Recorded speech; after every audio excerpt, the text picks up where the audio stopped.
Come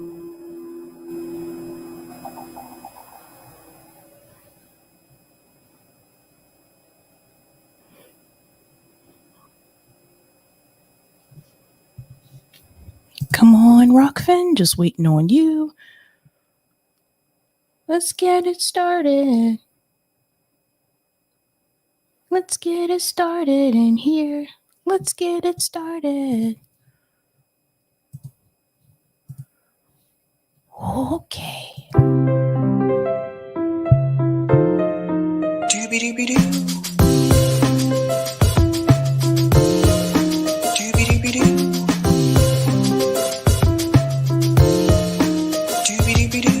I'm your host, Sabrina Salvati. Doobie-doobie-doo.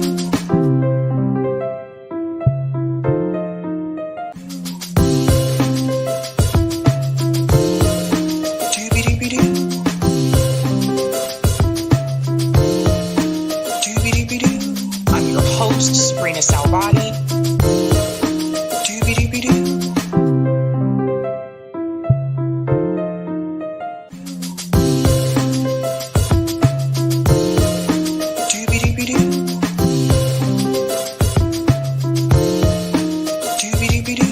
I'm your host, Sabrina Salvati.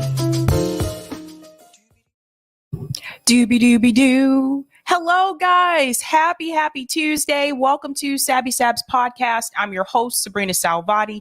If you are new, I want to let you know that Sabs podcast is a part of Revolutionary Blackout Network. You can catch me there on Tuesdays and Thursdays and Fridays. And you can catch me here Mondays, Tuesdays, Thursdays, and Fridays. Quick shout out to everyone watching on YouTube, Rockfin, and Twitter. And I want to give quick shout outs to people in the chat.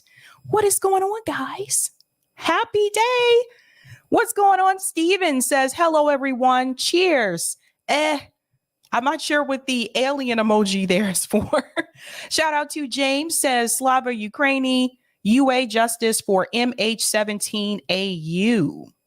Greetings, Jean says, hello, everyone. What's going on? Carlos says, Sabby doobie doo. Greetings, dead people things. Will you pass legislation to help the American people? No. No. Both parties say no. What's going on? Angela says, happy Tuesday, Sabby in chat. Hope it's been a good day for all. Greetings, Jolly B. Who among us would fight alongside Chairman Yang's Red Army? We're going to get into that tonight. I already see there's some interesting results with that poll. So if you hadn't had a chance to do so, please go ahead and answer the poll pinned to the live chat. I've already been a little bit surprised so far. Greetings, Melody says Andrew Yang is a billionaire simp. Ouch. What's going on? Dana says Joy Reid blocked me on Twitter. I have no idea why. Damn, Dana. What'd you say? What's going on? Ashura says Andrew is a fraud, is going to 3-time loser. Wow, man. Oh, man. The shots are already being fired tonight. You guys are already coming out with the bang. What's going on? Lawrence, who's a Sabs member, says doobie doobie door 2024. Greetings, Jay Taylor says, what's up, y'all? Shout out to Notori. Always great to see you. Sends a smiley face and love. Greetings, Gamer says, hello. Namaste, y'all. What's going on? Hannah G says, Sabby with a smile. Greetings, Cool Blue says, hello, everyone. Shout out to Super Patriot. Andrew has foot and mouth syndrome. Yikes. Yikes. You guys are killing me. Greetings, Yipper99, Tudo Bim people.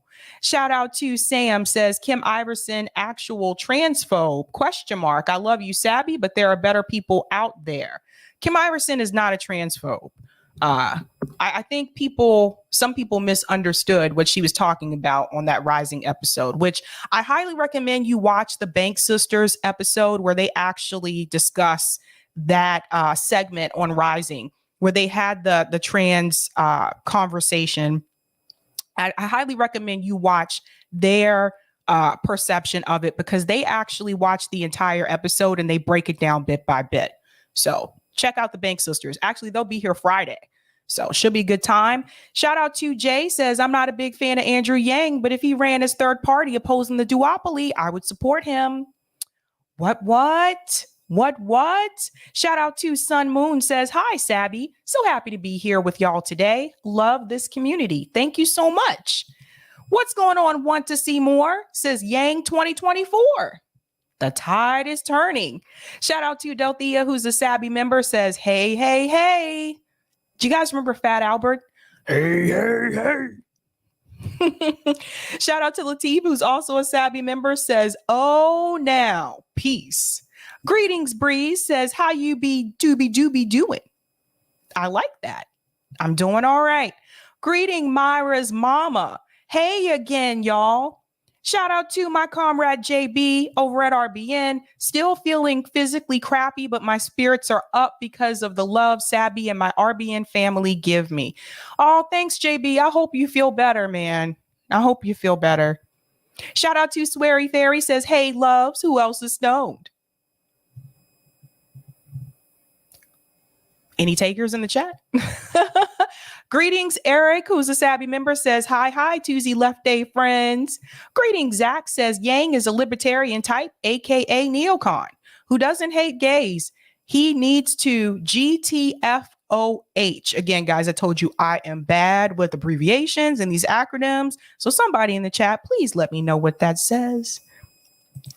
What's going on? Casey Howard says Yang supported the jab mandates and lockdowns. No idea what Kim sees in him. Interesting. Oh, you guys are giving me, heat tonight. You're giving me heat. And shout out to Where Pilgrim says, hey, everybody. All right. Well, a lot has been said. I'm already, thank you. Get the F out of here at Sabs. Okay, thanks. I'm sorry, you guys. I told you, I don't really know a lot of this stuff unless I hear, when I worked with the students, they used to explain these things to me, but I don't have the kids with me. All right, really quick, want to give a shout out to everyone who is a Sabby patron. Thank you guys so much for your support. I really do appreciate it. Goes a long way. If you want to be a Sabby patron, I have 5 categories: members, Sabby, Sabsters, Sabinators, and the ultimate. All of their names are listed here, and you can also see their names scrolling across the bottom of the screen. So thank you guys so much. I really do appreciate your support. Okay, let's go ahead and get into this thumbnail because you guys are, you're fiery tonight. I haven't even started yet. You're fiery. All right. Tonight, we're discussing Kim Iversen speaking the truth. What was Kim Iversen talking about? Now, this is a recent episode of Rising. We're going to get into that. And I think this is something that everyone needs to hear. And I also have a couple of documents I want to show you that actually backs up what she's saying, as well as an update that just came out today. I'm also going to get into Andrew Yang 2024. Is it happening? Could it happen? What has Andrew said about presidential races for 2024? So I'm going to get into that story. And again, that's the poll question. So if you hadn't had a chance to take that poll, please go ahead and do that. And I'll reveal the results at the end of that story. And last but not least, Joy Reid propaganda. Oh, she is propping so hard. This time, she is aiming at young voters. That's right. Different group, but still propaganda. So I want to go ahead and get started with our first story, and I'll come back to that one at the end, Eric. Let's get started with this Joy Reid propaganda story here. Now, I want to go ahead and give a quick shout out to Case Study QB for this clip. I have to say, thank goodness for Case Study QB, because I honestly don't know how he watches all this. I don't know how he stands it, how he can stomach watching all this news and just not scream. But Case Study grabbed this clip from Joy Reid's show, and they are discussing what needs to happen for young Democratic voters in reference to the Democratic Party. Now it's Joy Reid and she has a panel here. I'm going to chime in between, but I want you to just listen to the propaganda that's happening in this segment. I'm going to start with you, Senator Boxer, because, I mean... Oh, the volume's kind of low. Oh, I didn't turn it all the way up. Okay, let's hear it now. I have this conversation a lot, even with... Eric, can you use volume booster for this one? I think it's just that clip. Just the clip of it, just the two of us. We can make it if we try, just the two of us, you and I. My kids who are in their 20s, and they say that there is a sense that the Democratic Party... I'm going to start with you, Senator Boxer, because, I mean, I have this conversation a lot, even with my kids who are in their 20s, and they say that there is a sense that the Democratic Party is hanging on to a gerontocracy, that it is much, much older people who they generally agree with most of their views, but not all, are hanging on to this sort of institutional old party that doesn't work in the modern politics. So what these 70-something odds, some of whom are bomb, like who are terrific, like Nancy Pelosi, you really know what they're doing, but some of whom are like behind a step, and sometimes Biden is, they're fighting. That part right there, where she mentions Nancy Pelosi.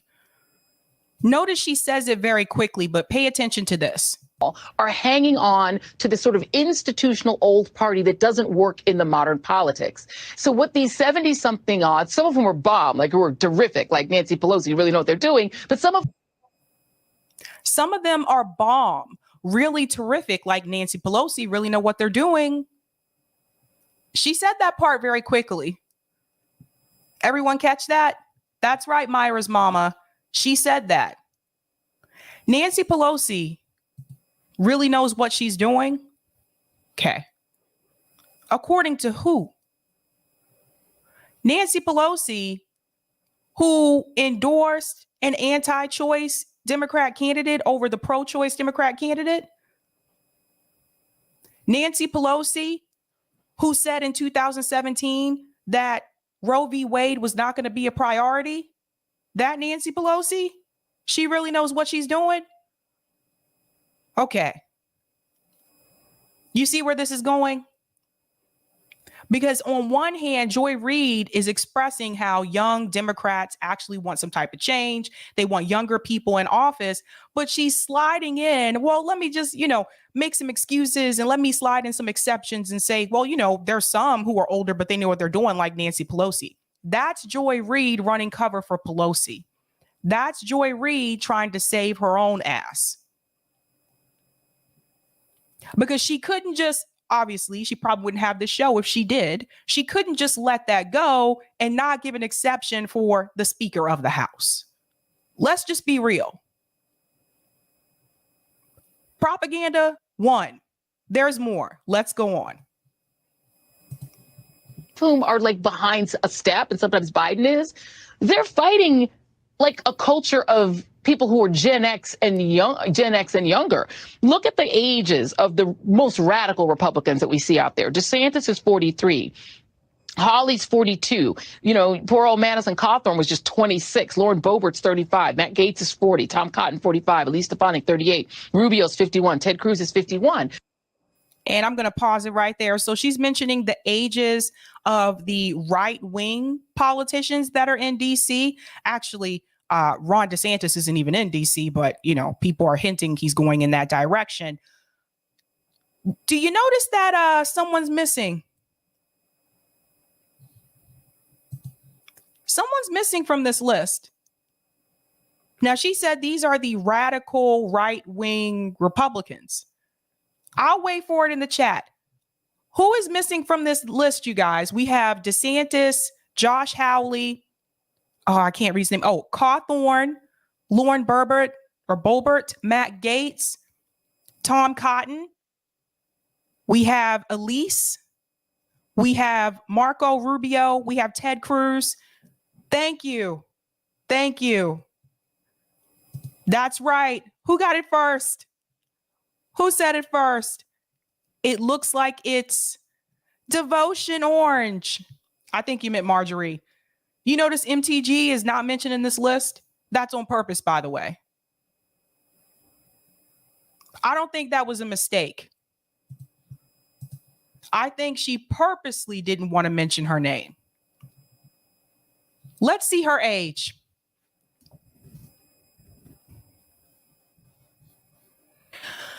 Doobie doobie doo.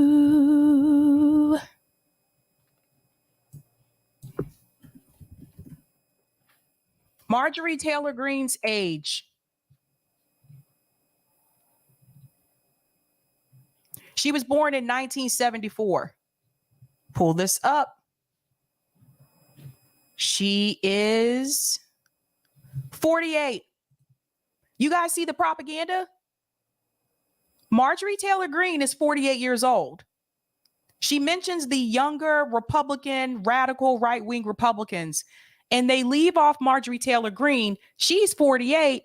At the same time, they have no problem putting Ted Cruz on here, and he's 51. Coincidence? I think not. That was on purpose. They don't even want to utter her name. Let's not give MTG any more attention. Now, don't get me wrong. She's got some crazy ideas. I agree with her anti-war stance. I agree with her with the Assange issue, but she has some crazy stances. The fact that they skipped over her and they mentioned all these people, that was on purpose. Propaganda number 2. Let's go back in. So the Republicans push forward younger radical people, and the people fighting them are people like Biden who still think the institutions can work like they did in the 70s and 80s. Your thoughts? Sure. Well, someone who's fast becoming the Betty White of politics, me. I have. That's a great reference. Everybody wants to be Betty White. She's amazing. Everybody wants to be Betty White. She's amazing. So fake. But in any event, this is how I view it. This is how I view it. When you put those pictures up of those right-wing crazies, it says to me right away, it doesn't matter how old you are. You could be dangerous at 80 and you could be dangerous at 40. The point. Wait a minute. Crazies? Ted Cruz is crazy now? I don't even consider Ted Cruz to be that radical, in my opinion, to be honest. So now Ted Cruz is one of the crazies? Okay. But I do think there's an important point to this poll, and that is we Democrats, we do have a very good and diverse coalition. It truly is diverse every way you look at it. But in terms of leadership in Congress, it is true, they are getting older. And so I think it's easy to fix that. I think we need to have younger people standing behind the leaders and getting to the podium and making the presentation. Look at the January 6th committee. It's so impressive. People in their 40s, 50s, 60s, and 70s. Each one has something to offer. So my feeling is we've got to. Did you notice how she played the diversity card? We have some of the most diverse members in the Democratic Party. Notice how she played the diversity card there? I mean, diversity is great, but if you're not actually doing anything and you're just occupying that spot because you have that diversity, what's the point?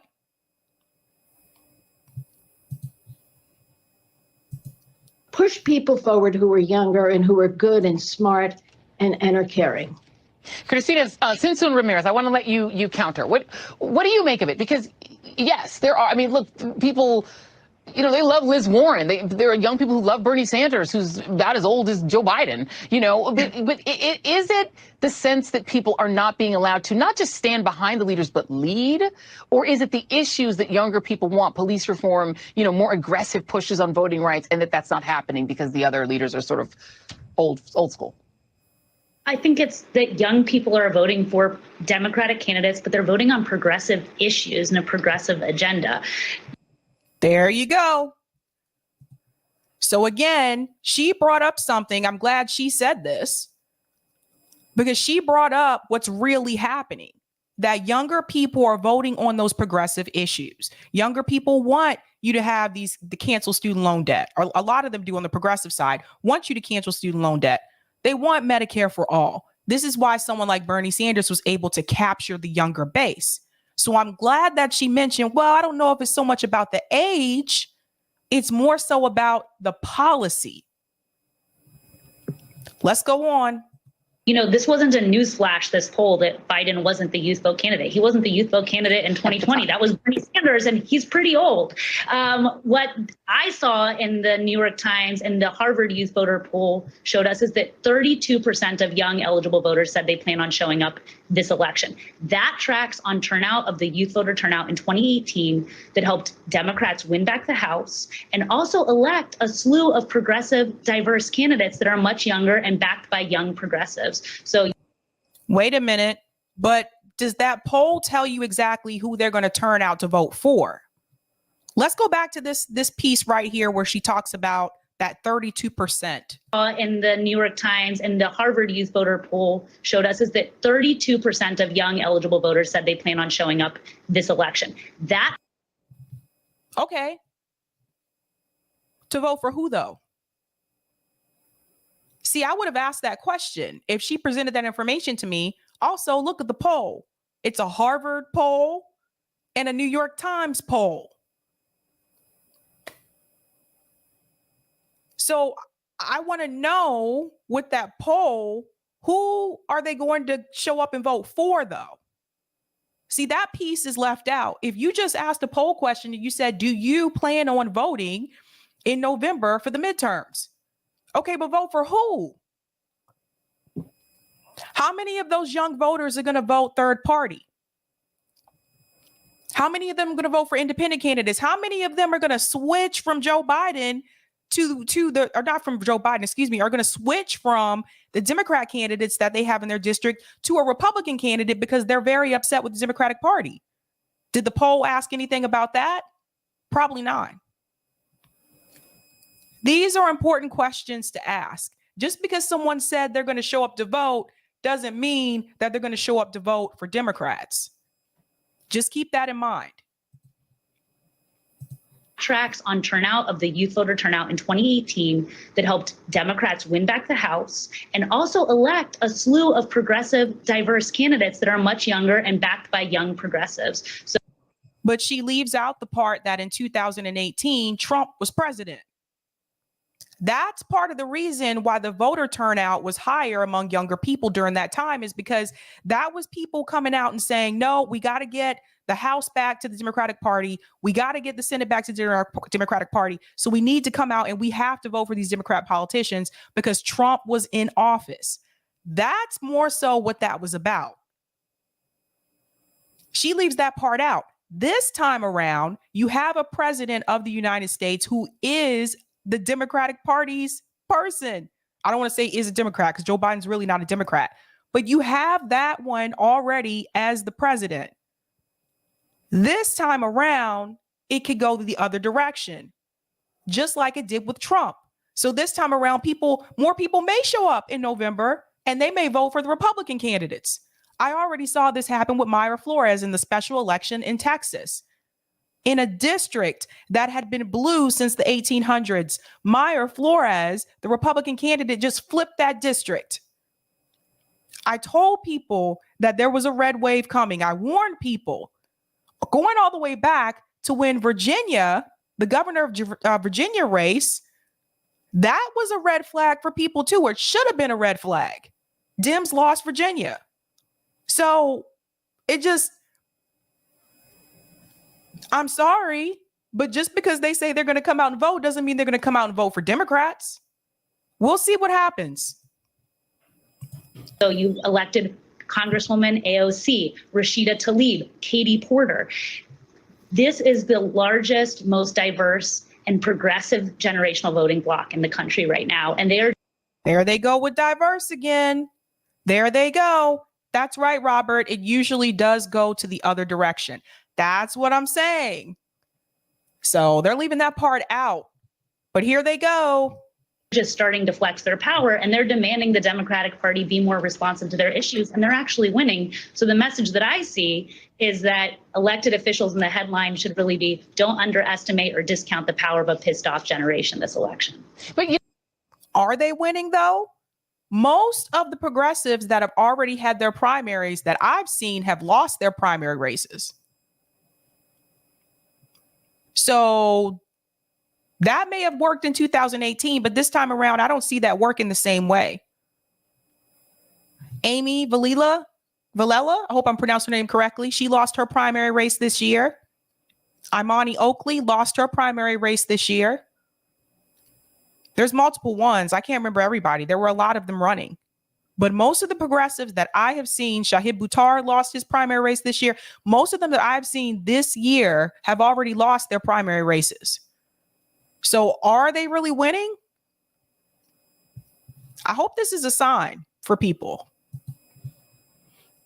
I hear all that, but Senator Boxer, here's what happens. The AOCs, the more progressive younger candidates get elected, and then they say, we want Build Back Better. We want all of this great stuff. We want a really aggressive voting rights bill. And then Joe Manchin says no. And then Joe Biden says, okay, well, we'll split Build Back Better off and just give Joe Manchin his bridge bill. And that's the way politics works, because the progressive things that would excite young voters can't get through the gerontological Senate. Then why are you trying to get young people to come out and vote if that's the case, Joy? Here we go. Prop number 3. Listen to this. Like, I didn't tell her to say this. She said this on her own. Don't underestimate or discount the power of a pissed off generation this election. But, you know, I hear all that, but Senator Boxer, here's what happens. The AOCs, the more progressive younger candidates get elected, and then they say, we want Build Back Better. We want all of this great stuff. We want a really aggressive voting rights bill. And then Joe Manchin says no. And then Joe Biden says, okay, well, we'll split Build Back Better off and just give Joe Manchin his bridge bill. And that's the way politics works, because the progressive things that would excite young voters can't get through the gerontological Senate. Then what's the point of young voters coming out to vote for Dems?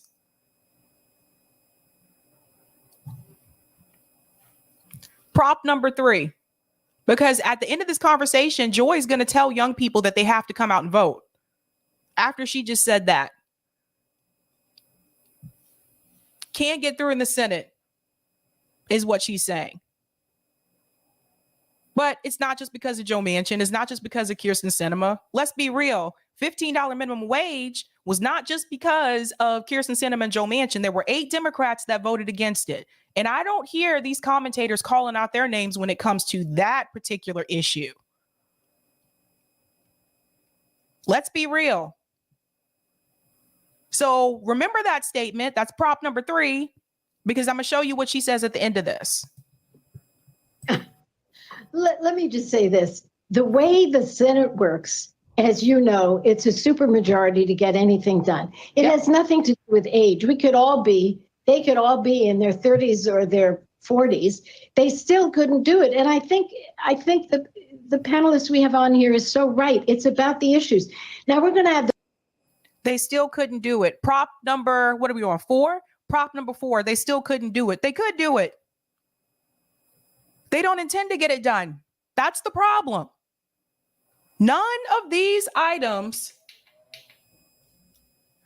do they actually intend to get them passed. They present bills that they know are already going to fail. They know these bills are not going to get through.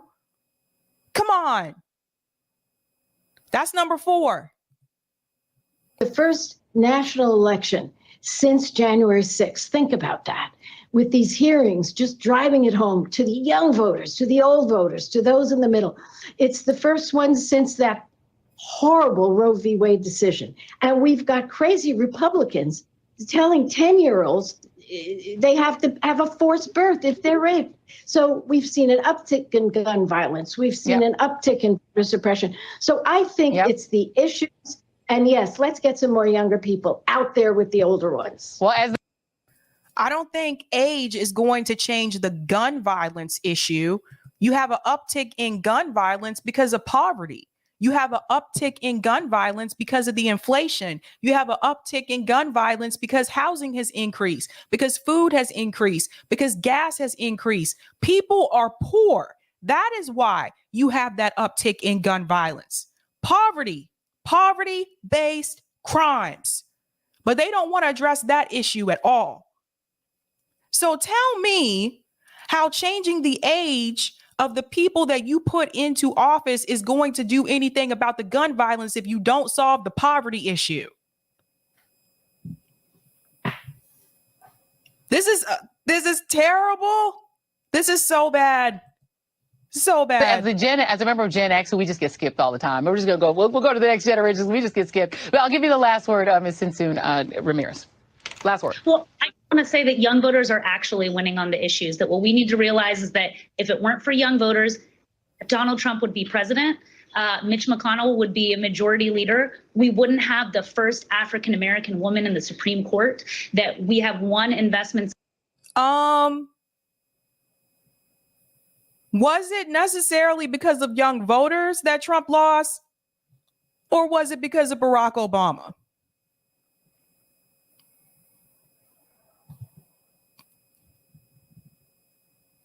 Let's remember, if we want to ignore the age issue here and we want to talk about who actually came out and actually helped Joe Biden, besides younger voters, there were a lot of independents who came out and voted for Joe Biden. That number has seriously declined.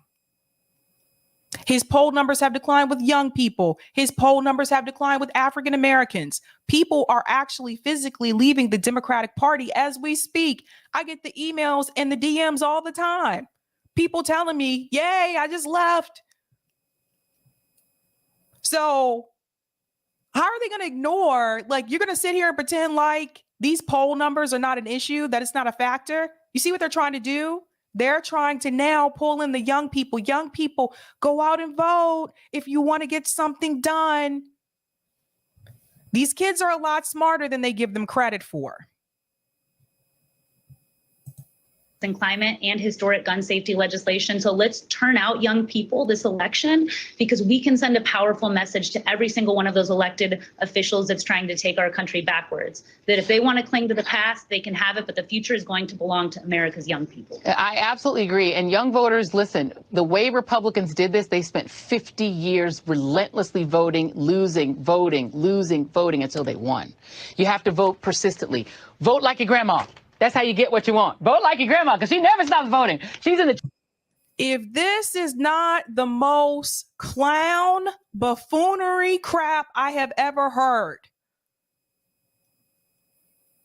listen to this again.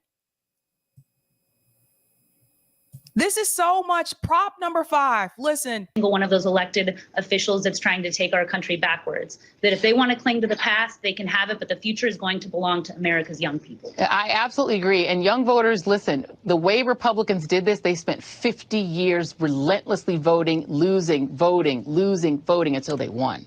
You have the way the Democratic Party, let's add in Democrats in here too. The way the Democratic Party didn't end up codifying Roe v. Wade into law, they spent 50 years refusing not to do so.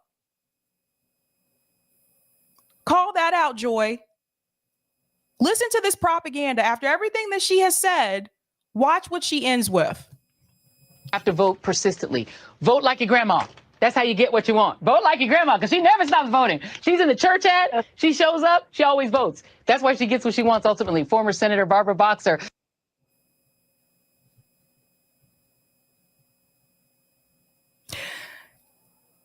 It is embarrassing the way that some of these Black commentators will go onto these networks and have these shows and literally have the audacity to try to use Black culture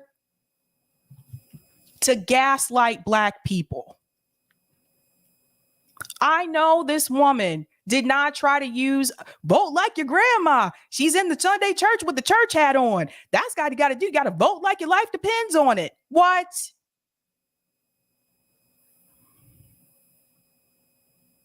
What comes next? What comes next? What are you going to say next, Joy? Are you going to ask someone if you can shine their shoes for them? Oh, let me sign your shoes for you. This is buffoonery shit.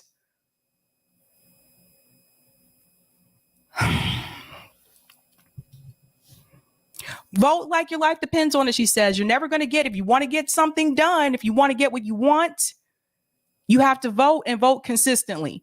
But she just said earlier in the episode that young people are coming out and they're voting for those politicians, and then it doesn't get through the Senate because someone like Joe Manchin is going to block it. So what's the point, Joy? What's the point? How are you going to say that? And then at the end, you're going to tell them, oh, you got to vote like your life depends on it if you want to get what you want. People been voting. What did we get? Nothing.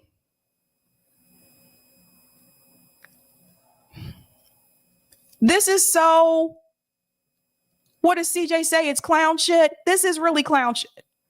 Like, this really is. And they're using a black woman to do it.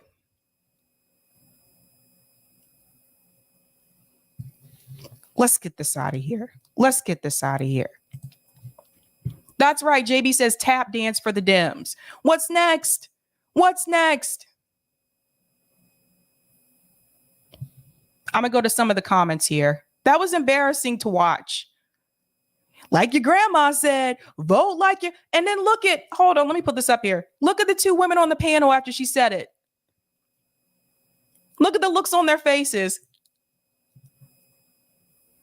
Cheesing really hard. Look, vote like your grandma. I can't believe she's, that's really clown even for her.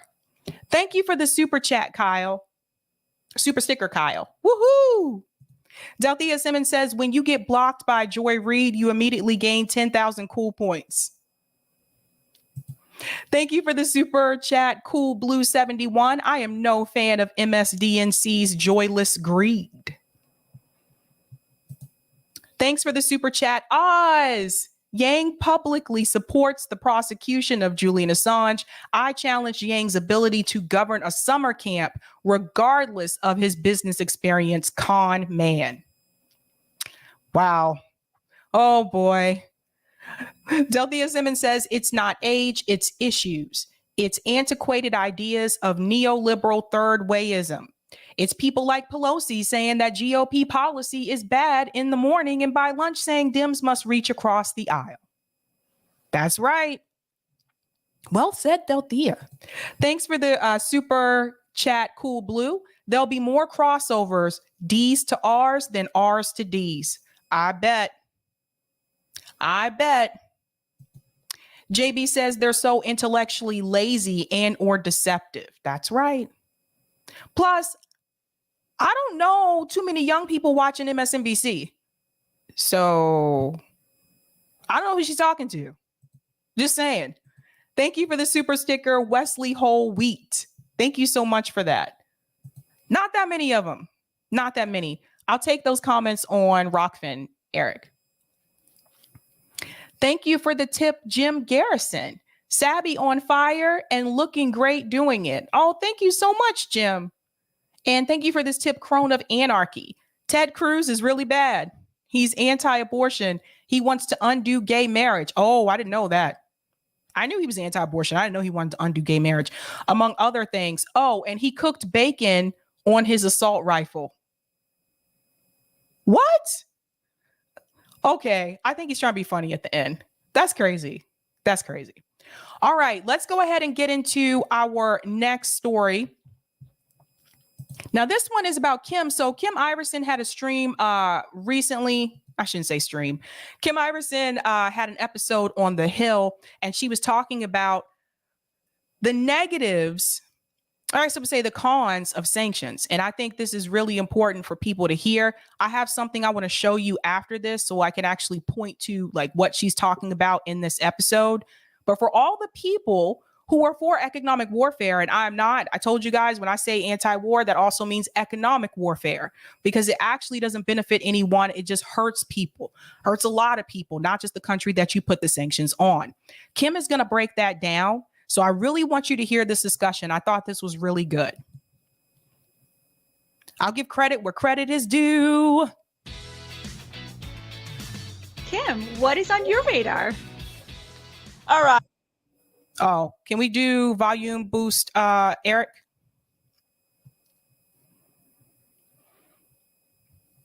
Volume boost. Did someone just ask who watched TV today? That's what I'm wondering. Because like, for me, like, Kim, what is on your radar? All right, listen. Sanctions, like the ones we have on Russia and Iran. Pause that for a second. I'm wondering that too, who watches TV today, because I just watch like YouTube, Netflix, mainly like the streaming services. And I usually have like I have YouTube TV, but that's mainly just for like sports games, like, to be honest with you. But yeah, good question. All right, here we go. Iran and Cuba, they don't work. Not only do they not work, they often achieve the opposite effect. They harm our economy, and most importantly, they put our national security at risk. Now, I get it. Maybe you want to punish bad leaders of foreign countries without having to wage actual war, and cutting them off from the global economy seems like a better alternative. It's potentially far more damaging to the U.S., and we should stop. So in order to understand this, let me first tell you what sanctions are exactly. Sanctions can be against entire countries, government.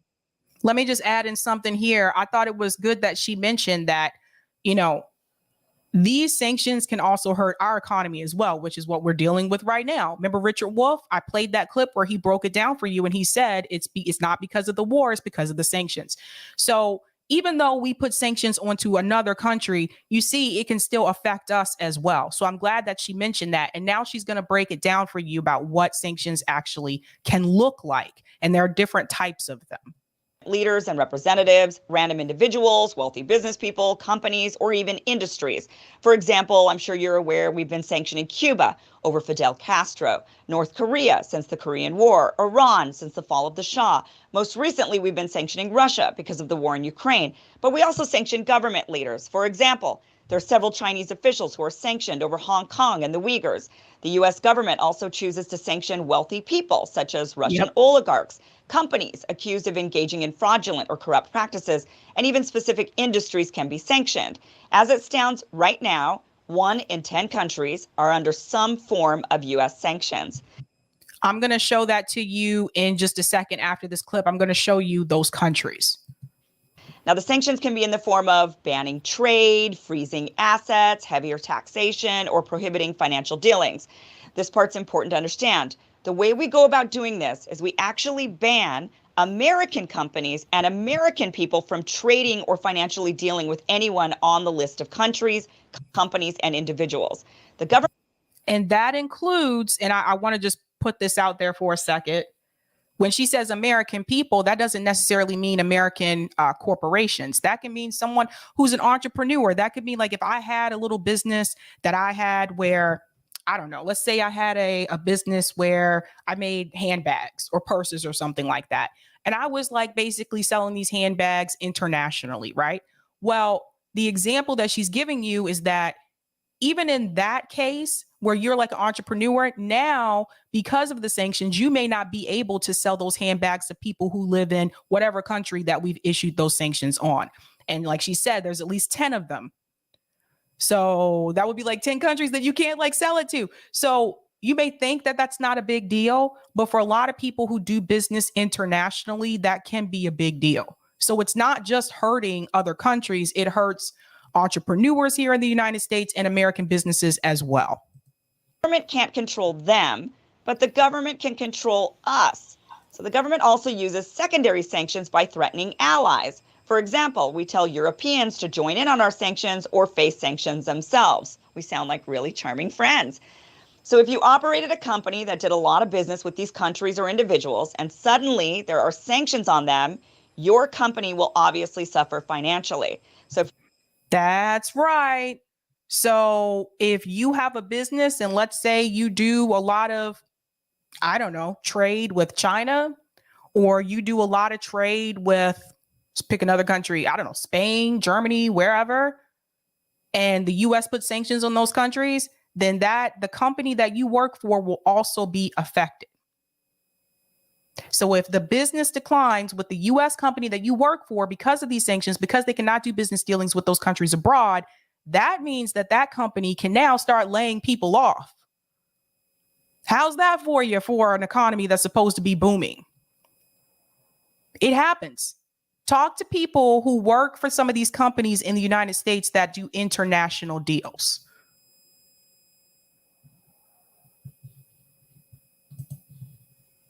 If you're a manufacturer of some goods, for example, and you typically ship a fair amount over to Russia, now that we have sanctions on Russia, it's your responsibility as the American to stop shipping to them, not their responsibility to stop receiving them. So if you offer financial services, it's your responsibility to make sure none of your clients are on one of these lists. So just on the surface, sanctions are a burden to American companies and people who are constantly having to figure out who is on or off these lists. On top of this, sanctioning hurts American businesses who are now banned from doing any business with them.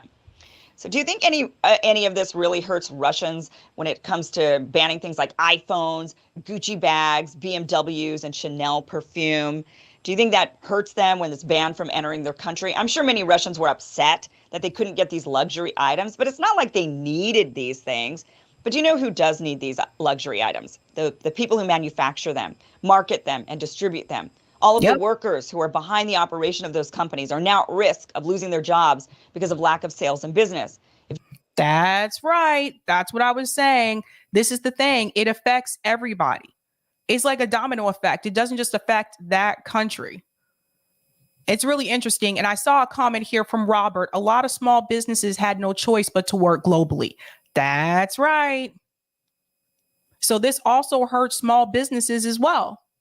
Not just these large corporations.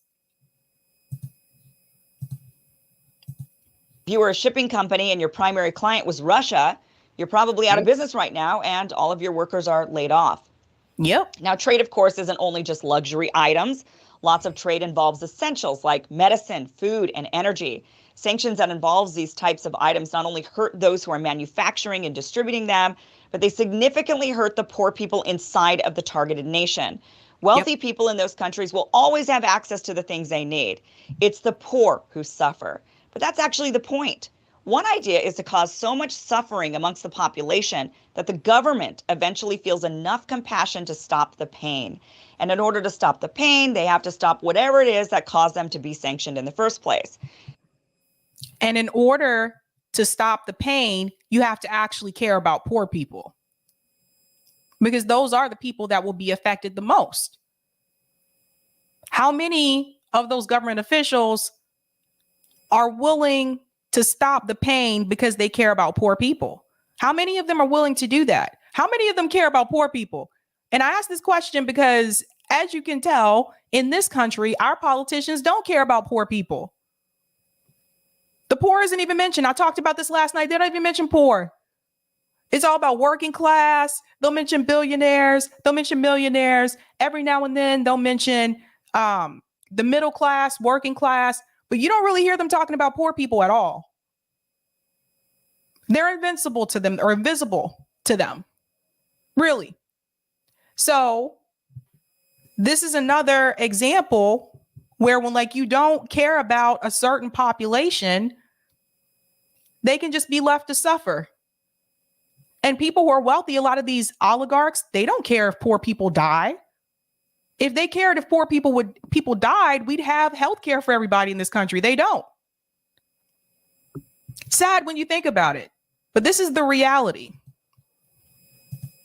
The other idea is to cause so much pain in the population that the population rises up and topples the government under the hope that if a new government were installed, the sanctions would stop. Like the people in Sri Lanka, they rose up. They rose up, went to the prime minister's house, kicked him out his house and swam in his pool. They said, time is up. You got to go.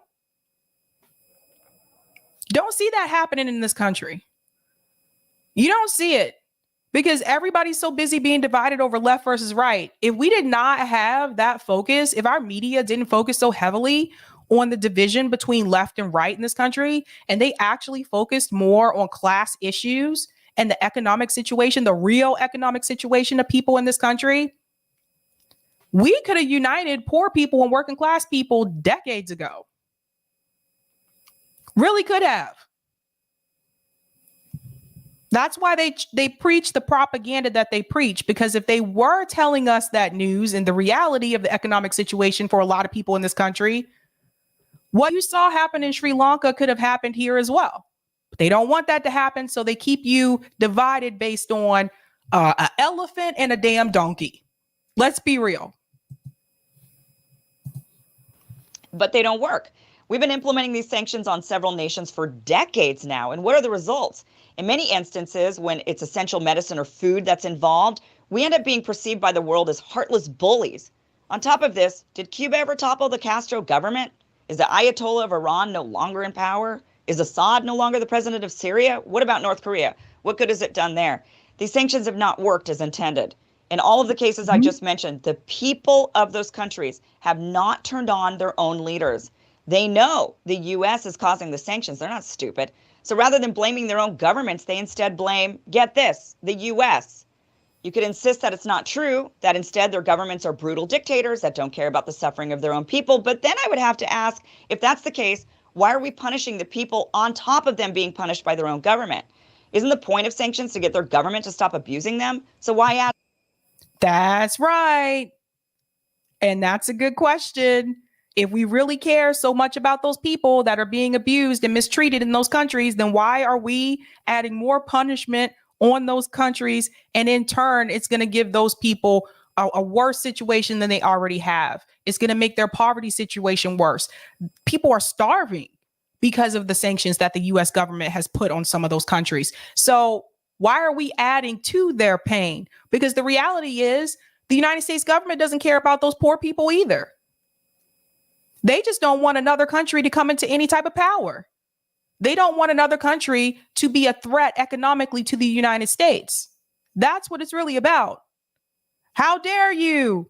How dare you get your own resources?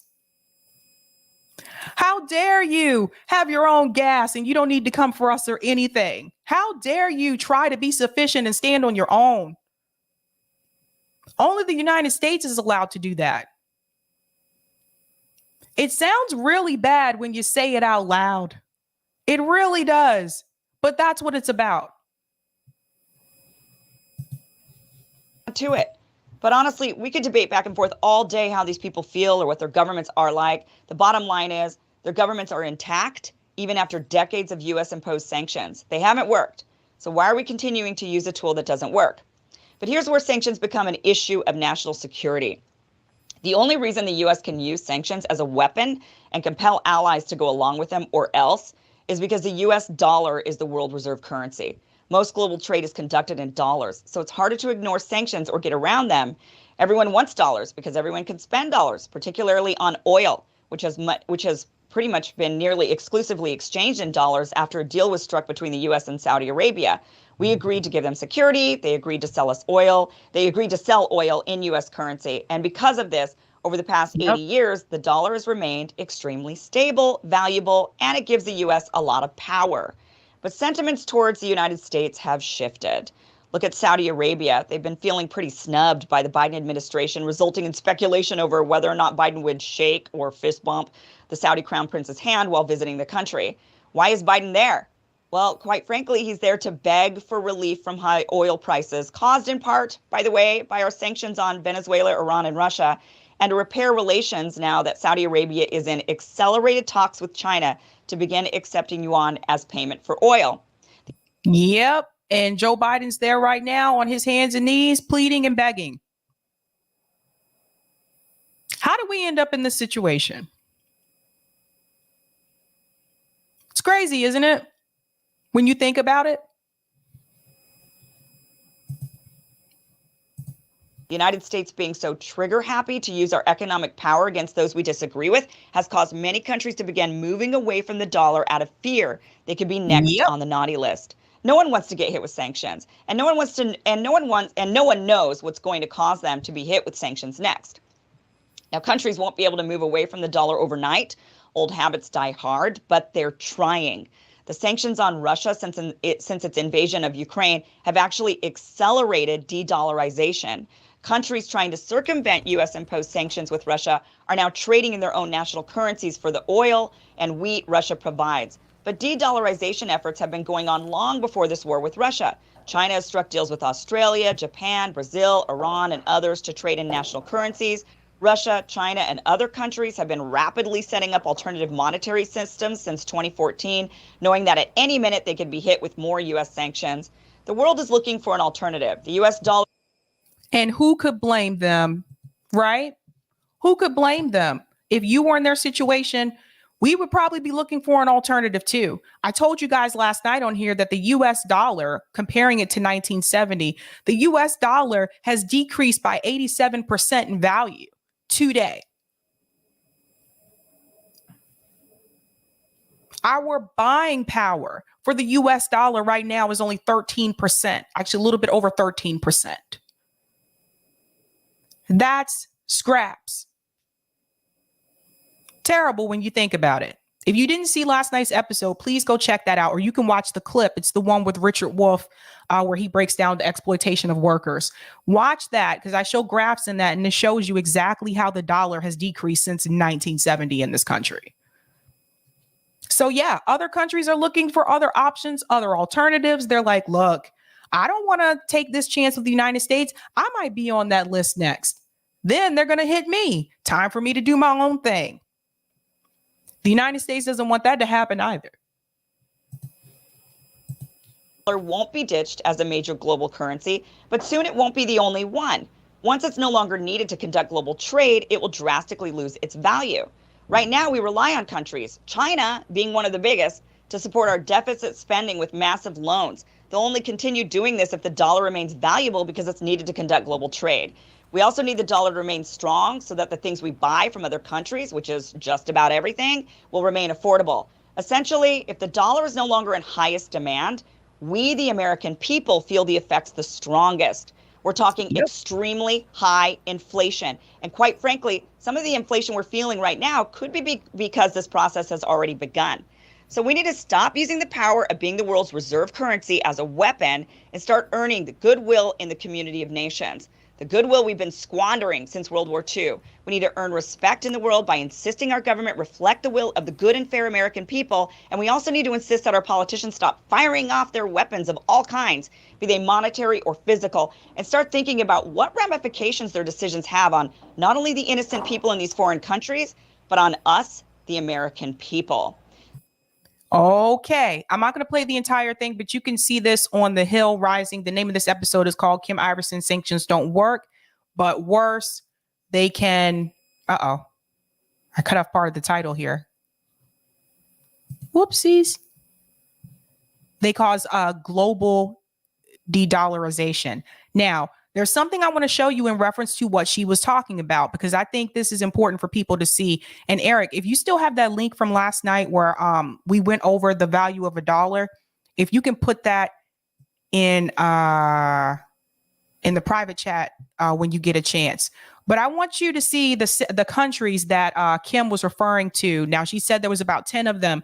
There are other sanction programs that are on this list, but I really want to focus on the countries. So let's dive into that. Now, I'm going to go ahead and make this a little bit larger for the people in the back. Now, one thing that I like about this list, and again, this is from the U.S. Department of Treasury, this is public information, you can see this yourself, is that they list the active sanction programs, but they also list the date that it was last updated. So let me scoot this over just a little bit so you can see. Okay. All right. Now, let's go through some of the countries. Like I said, all of them are not just for the country, but I want to focus on the country sanctions really quick. Afghanistan, of course, we knew about that one. I've talked about that many times on the show. Balkans, Belarus, Burma, Central African Republic. That's a military one with China countering America's. Okay. Let me go down. Cuba, Democratic Republic of the Congo, Ethiopia. In fact, someone came on to talk about the situation in Ethiopia. Actually, two people have come on to talk about the situation in Ethiopia. If you haven't had a chance to see that, one of them was on our anti-imperialist summit on RBN. Definitely check that out. Hong Kong, Iran, Iraq related, Lebanon related, Libya, Nicaragua related, North Korea, Somalia, Sudan and Darfur, South Sudan related, Syria, also Syria related, obviously Ukraine, Russia related, Venezuela related, Yemen related, and Zimbabwe. So there's a lot of them, you guys. And you can see the dates over here. And I believe the oldest date is 2020. Double check one quick. Nope, 2018.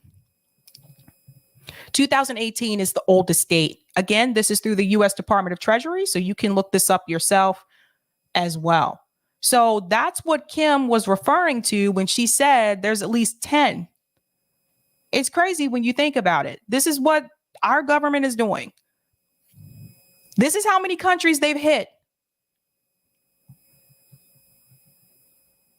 It's appalling. Could you imagine if you live in one of those countries? Yeah, I know, Robert. I thought that too. Zimbabwe, I was kind of surprised by that one. Zimbabwe, that one was updated August 5th, 2020. So yeah.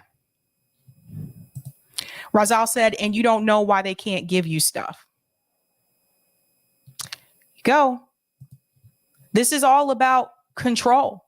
Now, I want to go ahead and remove this really quick because I do want to show you that value of the dollar really quick. For those of you who missed that last night, I'll just show you that piece that I was referring to about that 87%, because I do want you to see that. I'm not going to go through the whole chart again. So here's that statement here that I was referring to. The US dollar has lost 87% of its value since 1970. And again, Eric, if you can put that link in the chat for people again, so they can see that as well, so they can go ahead and look at this on their own. There's a lot more information on this site, and there's graphs as well, but I don't want to go through the whole thing again tonight because I went through it last night. Now, there has been an update. Now, I saw this today. Check this out. Now, I don't know if anyone's talked about this yet. EU moves to unblock Russian bank funds to boost food trade. This came out today, July 19th, 2020. Listen to this. I'm not going to read the whole thing, but this is the part you need to hear. The EU is preparing to carve out exceptions in its tough sanctions against Moscow that would unblock assets at Russian banks linked to trade in food and fertilizer. A document showed on Tuesday. Member countries want to make it abundantly clear that there is nothing in the sanctions that is slowing the transport of grain out of Russia or Ukraine, an EU diplomat told AFP on condition of anonymity, but I guess it's not anonymous anymore. The EU's proposal is part of the bloc's latest sanction update that is being negotiated by member states. It will require unanimous appeal to enter into force. Now let's come here. The derogation would be available to banks already blacklisted by EU sanctions when, according to the draft plan, such funds or economic resources are necessary for the purchase, import, or transport of agricultural or food products, including wheat and fertilizers. It comes as Brussels battles Moscow's allegations that Western sanctions and not its invasion of Ukraine are causing a global food crisis. And this is exactly what Professor Wolf said.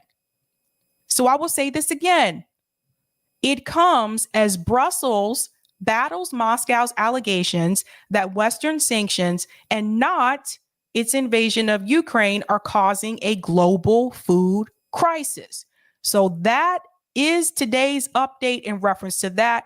I'll keep my ears and my eyes peeled to that news to see if that actually goes through. Like I said, that's being proposed right now. It has not been confirmed. They need unanimous votes for that to be a go. So I'll keep you updated with that. But Hopefully you learned something more here tonight about how those sanctions actually don't just affect those countries, but how it actually has a global impact. So I do want you to take that with you tonight. If you don't remember anything else that I said, I'll take those comments on Rockfin, Eric. Thank you for the tip on Roger. Sorry, thank you for the tip on Rockfin, Roger. I'd argue that Joy is right. Pelosi does know what she is doing, which is what makes that comment so insidious. Joy, no one is even watching your channel, let alone not liking Dems. She was also right about GOP consistent, just not in the way she meant. They did it not by voting, but mobilizing at every level of government. Remember, we overutilize our queen while they use their rooks, bishops, pawns, and knights. Thank you for that, Roger. And thank you for this tip, Anna. Joy's talking to the boomers and olders to spike the divide between them and their children, hoping they participate in vote shaming. Gross. That's the impression I got too, Anna. And thank you for this tip, Jim. I support FEE and RTV. Thank you for that as well. And thank you for this tip as well, Roger. Also, it is not MSDNC, but MSBSC.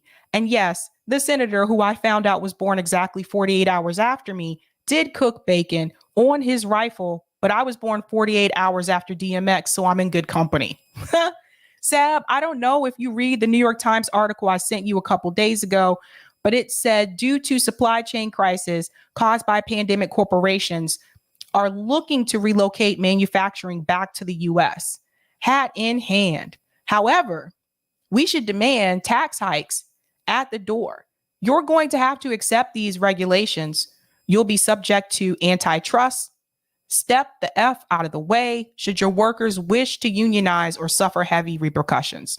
We need to pass some right of first refusal laws to convert companies should they have a proven track record of harming workers, putting communities, consumers, and environment at risk to convert to worker co-ops or risk nationalization. Thank you so much for that, Mr. Roger Meadows. Okay, we're about to head into our final story tonight about Mr. Andrew Yang. Let me get into some of these super chats here really quick. First, thank you for this super chat, Isabel. Yang is too soft and easily swayed by neo-libs. Well. Thank you for this, Terry Hinton. Thank you, Sabby, for your hard work. Thank you so much. JB says, my mom watches TV. She's 70. My parents too, yeah. Delthea says, I watch TV, but one of my jobs is companion sitting with an 86-year-old woman. You know, I used to watch The Price is Right with my grandma. Don't laugh at me, you guys, but like my grandma loved The Price is Right. I'm not kidding. And so, you know, I didn't like The Price is Right, but I liked spending time with my grandma. And then one day my aunt said to my grandma, Mom, Sabrina doesn't want to watch The Price is Right with you. That's for old people. And I remember that day, and I was a teenager when she said this. I remember that day and I thought to myself, like, finally, I'm free. Guy says our current economy is the result of not dealing with '08 correctly. Ooh, don't take me back there, Guy. Thanks for the super chat, Vinny. Hey, Sabby. I think it'd be really cool if at the end of each show, you show a list of direct action group you think are worth donating to. I'm actually going to show you someone tonight. But yeah, that would be awesome. Thank you so much for that tip. I could do that. All right, let's get into Mr. Yangi here. All right, so Andrew Yang. Ladies and gentlemen, Andrew Yang is actually considering running for president yet again in 2024, this time as a third-party candidate, most likely through his Forward Party. But you don't have to hear from me. Listen to what he said about it. Let's go ahead and get into this. Well, so there are a lot of people that are not eager for a Biden-Trump rematch, but it seems like we may very well get that. And one thing I will say is that if that matchup is unappealing to you, then go to forwardparty.com and let's make sure that Americans have more choices in your community, but also in 2024. No, I think that Joe's in a tough environment where inflation is at multi-decade highs and Americans are being reminded of it every day. And so they look up to the party in the White House and say, hey, what the heck is going on? I was at a gas station the other day and there was a little Joe Biden sticker, which it was not a flattering sticker. But that association, sicker or not, is in many Americans' minds, so it's going to be really tough for him. No, I'm going to go along with like the will of the people and say that I think that you should have a system where folks are responding to what most Americans want. But the truth is about both the Democratic and the Republican Party is that whether Joe runs again is going to be primarily up to Joe. And if Joe does run, then you'll see Democrats fall in line. The same is happening on the other side, where if Trump runs, there are a lot of Republicans who are not enthused about that prospect. But if he runs, you'll see most Republicans fall in line. If you do wind up with a Donald Trump-Joe Biden rematch, that's a rematch that 58% of Americans don't want. So you hear that? If you do end up with a Biden-Trump rematch, that's a rematch that 58% of Americans don't want. More than half. I did think it was interesting. I'm going to finish this in just a second, but I did think it was interesting that he said, whether or not Joe Biden runs is really going to be up to him, not the Democratic Party. I don't know about that. I don't know about that, Andrew, because they're already looking at replacements. They're already trying to find someone to replace him. And it's not even a secret anymore. Not so much. Let's go back in. I'm going to suggest illustrates just how unrepresentative our two-party system has become. The Forward Party is meant to appeal to the 62% of Americans who don't think that the two-party system is working very well. And we need to face facts that right now the two parties have carved the country up like a turkey and said, you have that section, I have this section. And many of us are on the outside looking in our communities. We want to change that with the Forward Party to create a positive, unifying political movement to shift from the closed party primaries that are rigged and uncompetitive in 90% of districts and shift to nonpartisan open primaries where anyone can vote for anyone of any party, coupled with ranked choice voting. This would mean that you'd have genuine choice in your representatives, but it would also introduce better incentives to the people who do win office because they'd have to listen to us even if we're not in their party. I do agree with what he's saying about the ranked choice voting. This is something that needs to happen in every state. Unfortunately, it did not pass here in Massachusetts. It was a ballot initiative, but some of you have heard this before, but that's because a lot of people that I spoke to didn't understand the question. And I think that was done on purpose. So I would like to see that happen across this country, but obviously I think we know why that's being held up or why that's being blocked. But yes, I think that would be a game changer. I really do. It's going to happen more quickly than most people think. And imagine if you were a business person and you arrived at a marketplace that had two providers and 62% of people wanted a new option. You would run, not walk, to start that third option. And the way that we can unlock this movement is to shift to open primaries via ballot initiatives in states like Nevada, where we are right now. It's actually on the ballot in Nevada this November to make the change to open primaries and ranked choice voting. And the Democrats here in Nevada aren't fans of this initiative because they know it would introduce genuine competition. In my view, this is what the American political system is missing. We have this fake competition in 90% of the country where they try and say to you, hey, it's the two parties against each other. No, the two parties are in cahoots in most of the country. And so if you say, look, this seems like a difficult task. Well, it's an important task because we need to modernize our politics to actually be representative of the will and desire of the American people. But we can make it happen right here in Nevada in November. And there are 23 other states where you can have ballot initiatives if enough of us get together and say, look, we're sick and tired of being told who we can and can't vote for. Here in Nevada, when you go with a clipboard and say, would you like to be able to vote for anyone of any party in your primary? Everyone says yes. Who the heck is against that? Only someone who is like a hyper partisan who frankly is more about their party's control than they are about delivering any kind of representative government. Okay. I don't know how to get out of here. Okay. So you heard what he said about they are already putting this as a ballot initiative in Nevada for November, ranked choice voting. Maybe it'll pass there. It didn't pass here, but maybe it will pass there. But I thought there were some good things that he said there. I mean, obviously, I don't agree with some of the things that Andrew Yang says, but I thought there was some relevance to the fact that we do need to have ranked choice voting. And yes, the majority of Americans don't want Biden and Trump again. Now, I say this, and having said that, I think Andrew already made a mistake. Take a look at this. Now, Andrew Yang tweeted this. Let's do it again. I'm one of the first guests on Chris Cuomo's new podcast / interview series, The Chris Cuomo Project, for free agents that drops this Thursday on YouTube. Whenever you get podcasts, we talk forward party, the media, political independence, and more. And yes, I'm sorry you have to see his face. I know some of you are used to not seeing him anymore because he's not on CNN, but here is Chris Cuomo. Apparently he has a new podcast now, and he is wearing a forward party t-shirt. So what's this all about?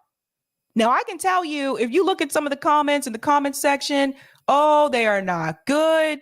They are not good, because all these years Chris Cuomo spent pushing Democrats, shaming the progressive Democrats. Now he's open to the idea of entertaining a third party. What gives? What gives? I am Bizarro Joe. I am. I'm not kidding. The comments were pretty cringe. I just felt like out of all the media personalities to talk to about this, I don't think Chris Cuomo, considering his reputation, was the one to go talk to. I'm sorry, Lawrence. I don't know. There's laughs. Curious Cat said gross, unfollowed. Oh, I think I shrank this again. I don't want to see Elon on there, but some of the comments are okay. But, oh my God, it's a lot of them are cringe. Richard said, I think would get another much sympathy if he came out as bi. What? Not so tired said hard pass. Not so said hard pass. Like, I'm sorry, but has Chris Cuomo even apologized for the sexual harassment? Because last I heard, he was still like saying it wasn't true. And they had evidence against Chris Cuomo. I think that was a big mistake. If I was Andrew Yang, I would have not that one.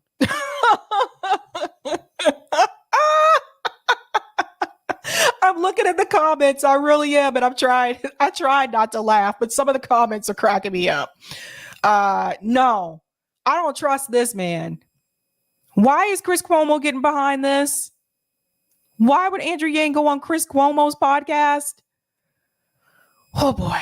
So that's that. Now, I was curious, and this was my first time checking this out. What is the Forward Party actually about? Now, this is supposed to be a third party organization. So I did want to look at their core principles.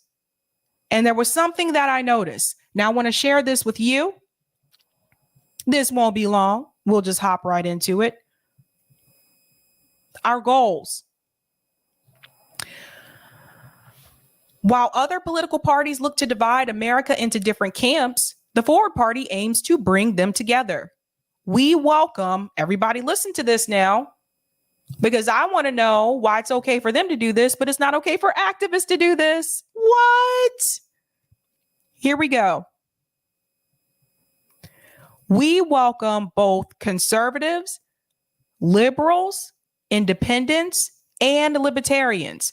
Anyone who is interested in solving the problems that are currently plaguing our country and is willing to debate ideas in good faith. So it's okay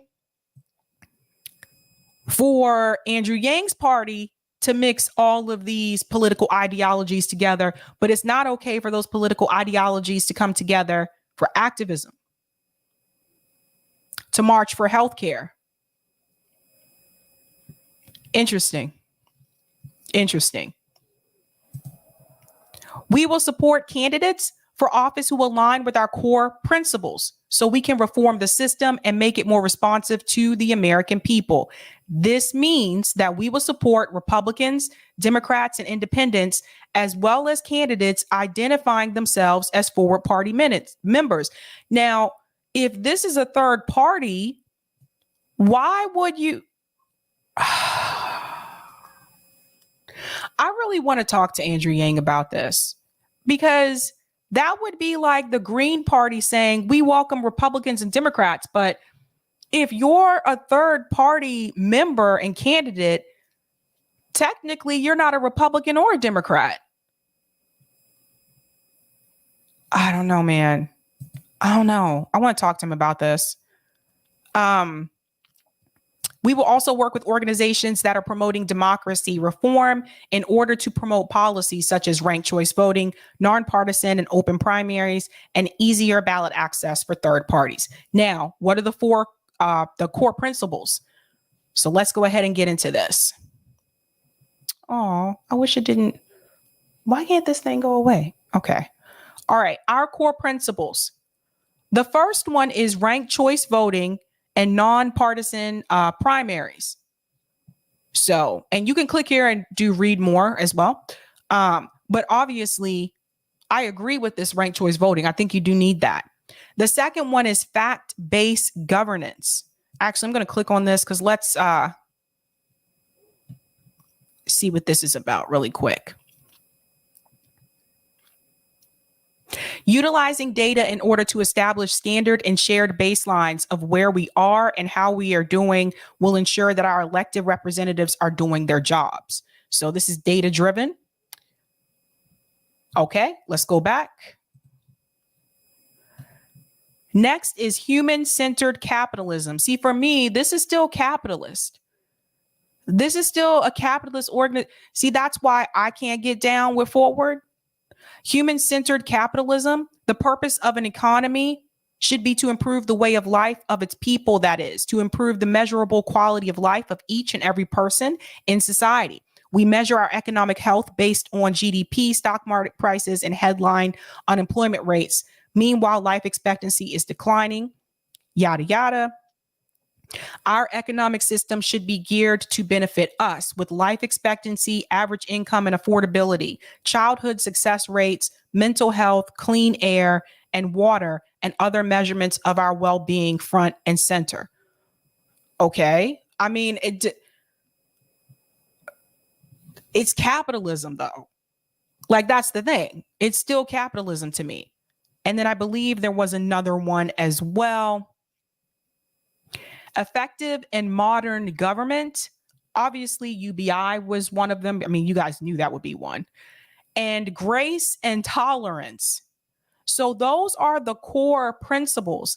I've gone through all of them on my own. Feel free to do this yourself as well.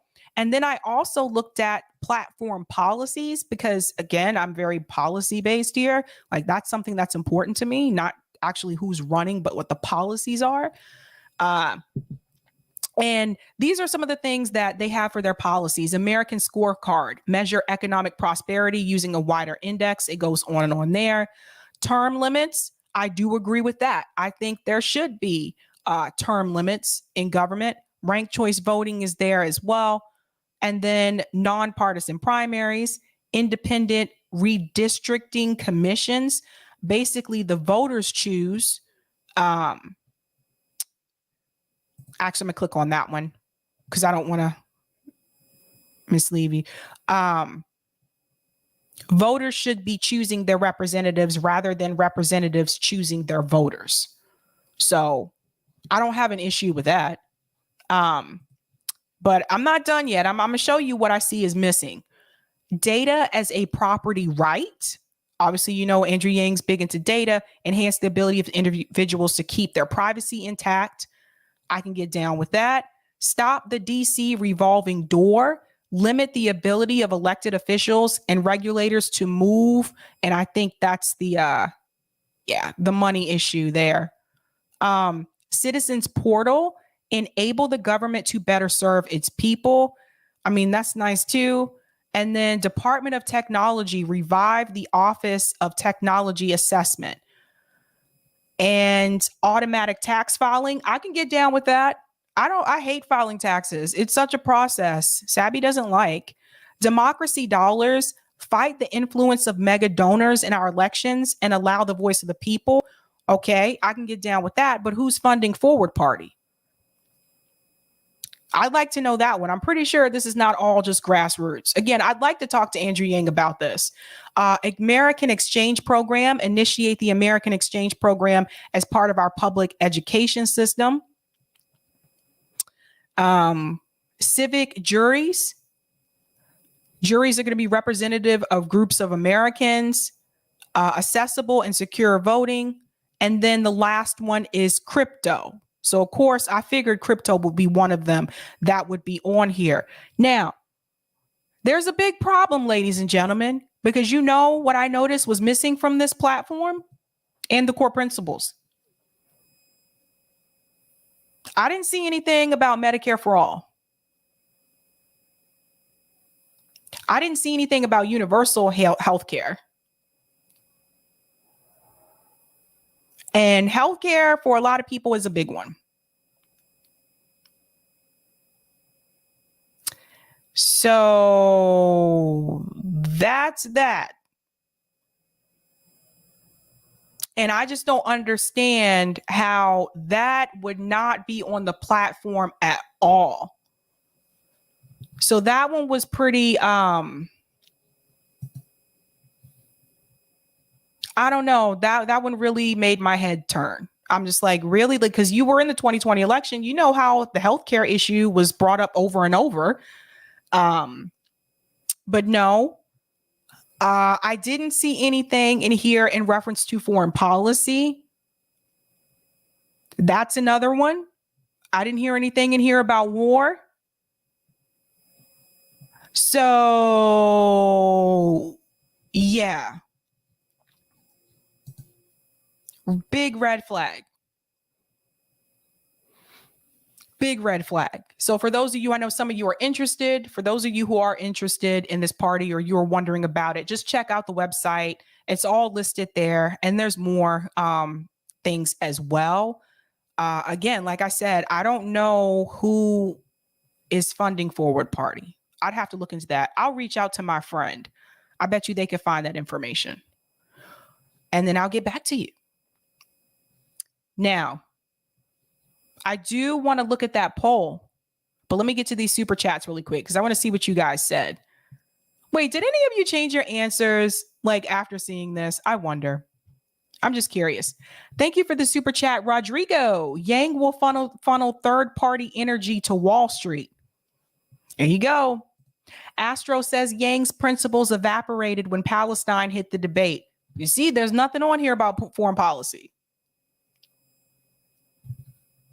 Want to see more? Thank you so much for this super chat. Who is a better choice than Andrew Yang? Who has a better plan than him? Why can't a smart guy win? I don't know. Want to see more? I mean, again, like for me, if you don't have healthcare, you don't have Medicare for all on your platform or nationalized healthcare on your platform. I can't get down. Leroy says he got a CNN contract and endorsed Joe when he dropped out. Yang is garbage. LOL. Damn, Leroy. Leroy coming with the blows. JB Font says, Yang thinks we forgot about him endorsing Biden in 20. Fortunately, Pepperidge Farm remembers. That's a good one, JB. Aziz says Yang is anti-Assange, so I'm anti-Yang. That's right. That's another one. Maybe that's why foreign policy is not on this platform. And thank you for the super chat, Loca Cola. Hiya, Sab. Greetings from the Jersey Shore. I have an aunt in Sandwich, Massachusetts. Is lovely but pricey, similar to Jersey. Yes, it's very expensive here. You are so right about that. Sandwich is on the Cape, you guys, for those wondering. But the Jersey Shore. Oh man, you just took me back to that show, by the way. But let's take a look at that poll. Let's see.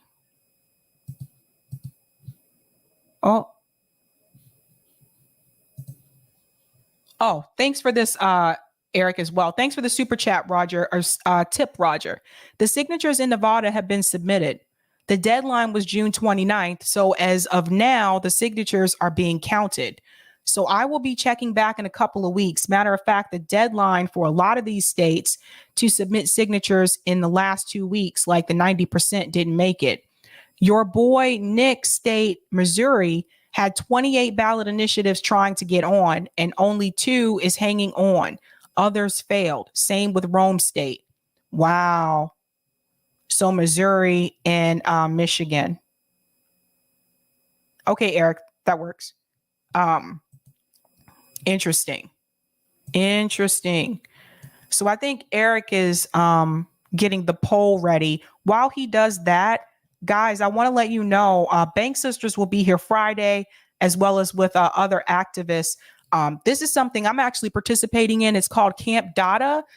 Definitely, guys, they're going to talk more about that. We'll be doing a fundraiser for at least the first 45 minutes of Friday night stream. There's a big group of us trying to get together at the Hamptons to make some noise and basically like upset some rich people. This is a chance for us to get together and strategize and talk about, where we're going to go from here. There'll be art, there'll be music, just a chance for all of us, a lot of us activists to get together. We're going to be focusing on general strike, universal health care, and climate crisis. So like I said, they're going to talk more about this when they come on. But definitely, I think the goal right now is 13,000. We have 2,941. We have a month and 1 week remaining. So we are trying to get those donations up. So definitely, if you can, any little bit counts. I'll put this link in the chat as well. But like I said, they'll be here Friday and we can talk more about that. So this is a direct action event, you guys. Like if you're in that area, let me know if that's something you want to come to. It will be a camping event. So we're planning on camping for a couple of days. At least I'll be there for a couple of days. So should be a good time. Thanks. All right, let's look at that poll.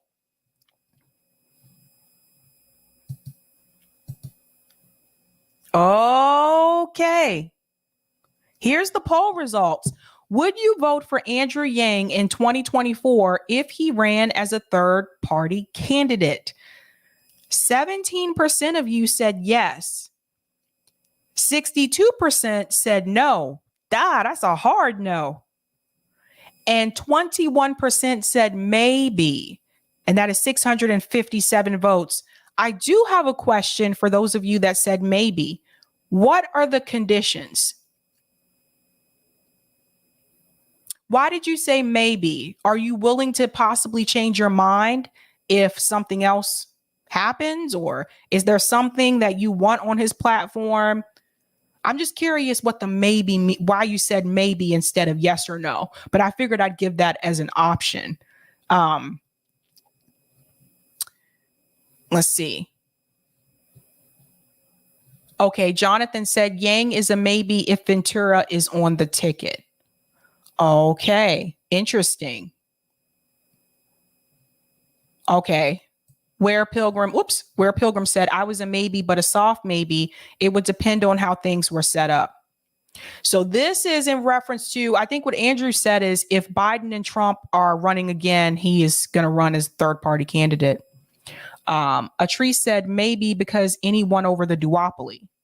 Oh, okay. Interesting.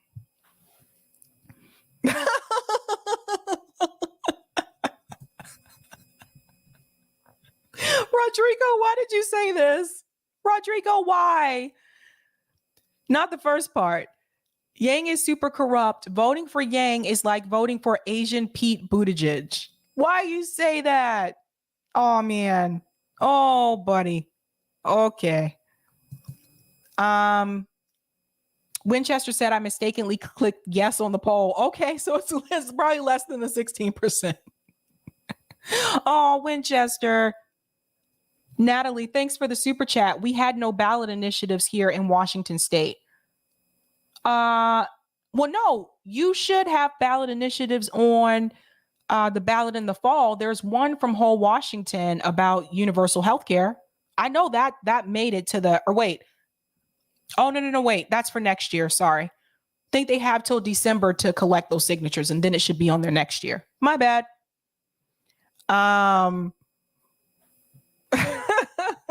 Kitty Phillips. Wow. Not feeling the yang. I see it. So that's interesting. Yang had Ventura on his podcast recently. Ventura gave Yang abs his parties in what? Ventura gave Yang ABS his party endorsement. Yikes. I don't know what ABS is, but interesting. Yang is what Luke Skywalker would have been like if he never met Ben Kenobi. Wow, you guys are cruel tonight. You guys are brutal. Yikes. Oh dear. Oh, I would like to talk to him and ask him more about that party though, because I'm just like, dude, where's the healthcare? We're like, during time of a pandemic, you don't have healthcare on the platform? All right, guys. I did really well tonight. I'm ending at 8:37. Not a 2-hour stream again. All right, guys. Tomorrow's Wednesday. I have the night off. I believe Nick is streaming right now over at RBN. I think he should have started by now. Definitely go check him out over at Revolutionary Blackout Network. And I think he has a guest on tonight. So check that out. I do have a very special, you will be really surprised by this one. I have a special guest Monday. It will be, that should happen in the afternoon, and I'll still have my live stream that evening. But stay tuned for that. I might do another one of those polls Friday evening and ask you guys, who do you think the person is going to be? I think you'll be shocked. But I have a lot of questions to ask. All right, guys. Thank you so much for hanging out with me tonight. I hope you guys have a good evening and have a good night and keep up the fight.